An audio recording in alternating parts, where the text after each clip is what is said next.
Fresh perspectives on the federal government's December 2015 deadline to end Boko Haram insurgency, months after Nigeria's defense headquarters say while insurgency may end this December, bombings may continue.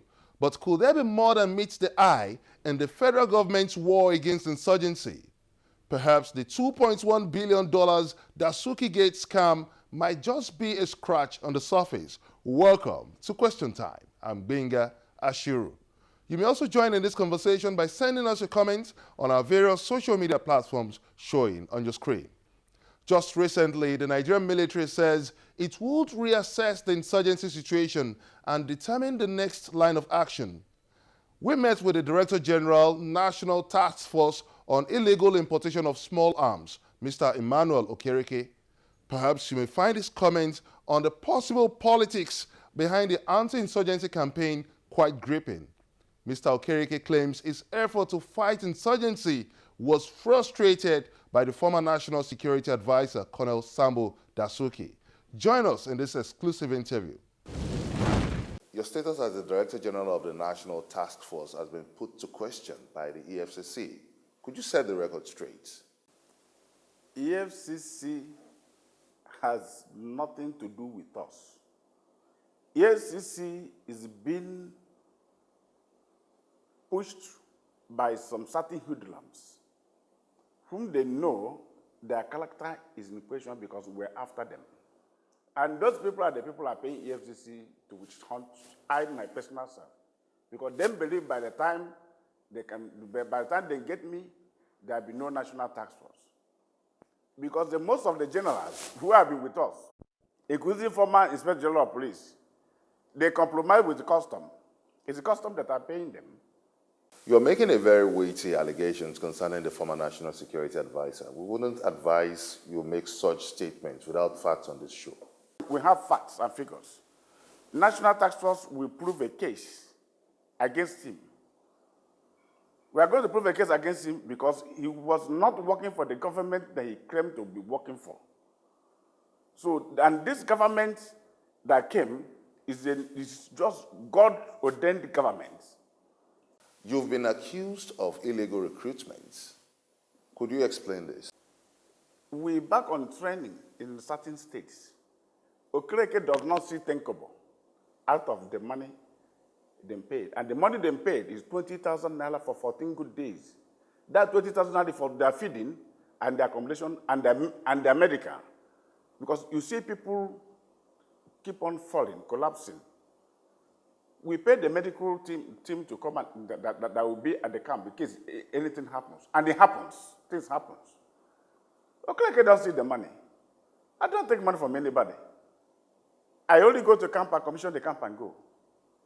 And when they pass out, I'll still go and close up the training.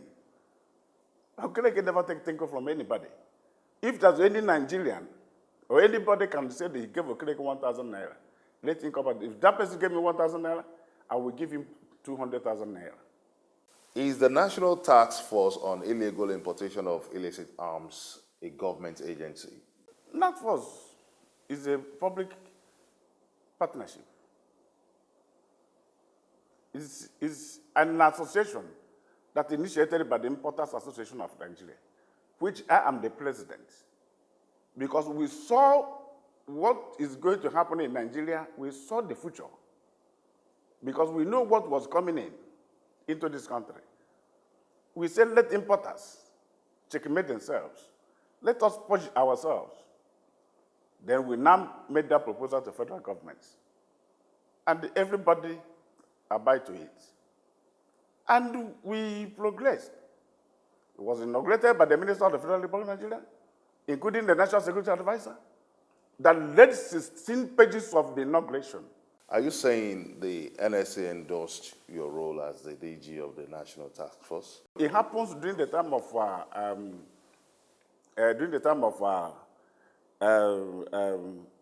this past former minister, Minister of Defense, past former Minister of Defense,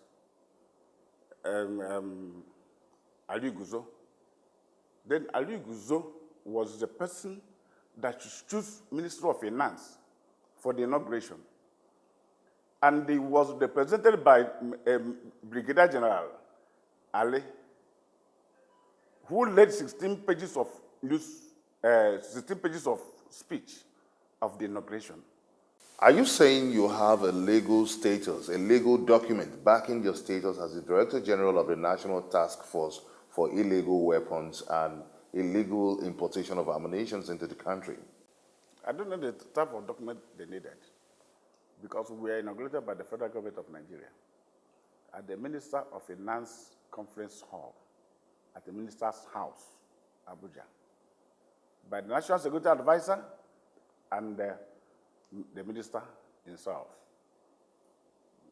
whom was represented because I think he missed his flight. He was on his way coming back. He missed his flight. Then he was represented by his permanent secretary.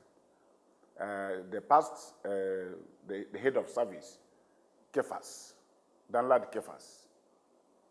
They are the people that made the inauguration. By then, I was not the DG. The DG was retired Major General Collins Ihekile. Was the DG inaugurated. Then after him, Ihekile now secured another job to be Secretary of Niger Basin Authority, which based in Niamey. Then he left. We now brought Sir Mike Okilo, who was a former Inspector General of Police, to be the chairman of the association. But at a sudden, Okilo now declined. When the custom approached him, he believed that he can make a better living with the customs than staying with us. Do you have any classified information concerning the $2.1 billion controversial arms deal? No, the $2.something billion does not concern me, because I was not part of their government. They never allowed me to come in.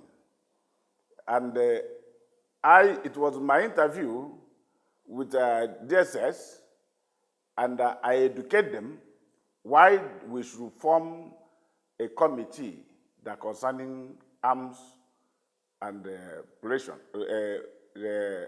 arms recovery, which the DSS wrote a memo and a recommendation to President, knowing that we have people all over the world, because we know whatever that is coming into this country. But along the line, we were denied to be a member. That committee of arms, Presidential Committee on Arms, was my initiative. I made it possible, and I educate the DSS. They made that report and tell Mr. President, that was Goodluck Jonathan, that nobody can do, no association can do this job apart from these people because they are versatile, because we're all over the world. Importers is all over the world. And we know whatever that's coming into this nation. You can also be a part of this conversation by sending us your comments on our various social media platforms showing on your screen. Coming up next on Question Time, how would Mr. Okereke substantiate his claims of 6,000 illegal borders in Nigeria? Don't go away.